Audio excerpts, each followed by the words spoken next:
Hello, I'm going to read to you from The Suspect, a novel by L.R. Wright, Chapter 30. Oh, for Christ's sake, Cassandra, stop playing games with me. He did it. He killed him. How long have you known?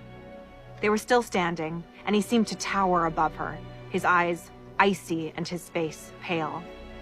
When did he tell you? Did he run to you that same afternoon weeping on your shoulder because you remind him so much of his sister? How long have you known?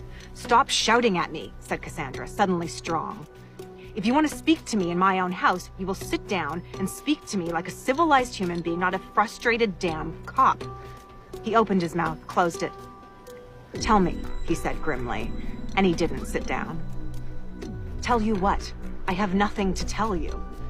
For Christ's sake, Cassandra. With an effort, he lowered his voice. We're talking about a homicide. I know what we're talking about, said Cassandra. You don't have any evidence, do you? And he hasn't told you anything, has he? He told you, said Alberg bitterly. I know he did.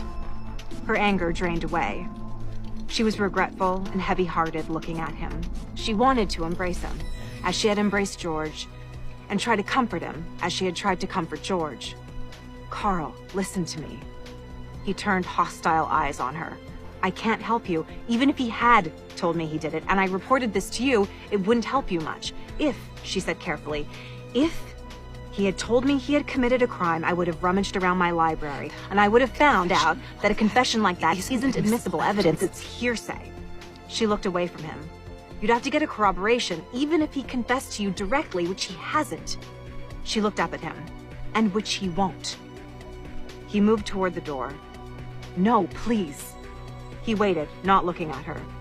He's a miserably unhappy old man, said Cassandra. He's giving up everything he loves. His garden, his life here. He's no danger to anyone. And he's my friend. Alberg looked at her with contempt. He went to the door. Is your job so simple, Carl? Is your job really so damned cut and dried? She had to raise her voice and speak very quickly to get the last words out before the door slammed behind him.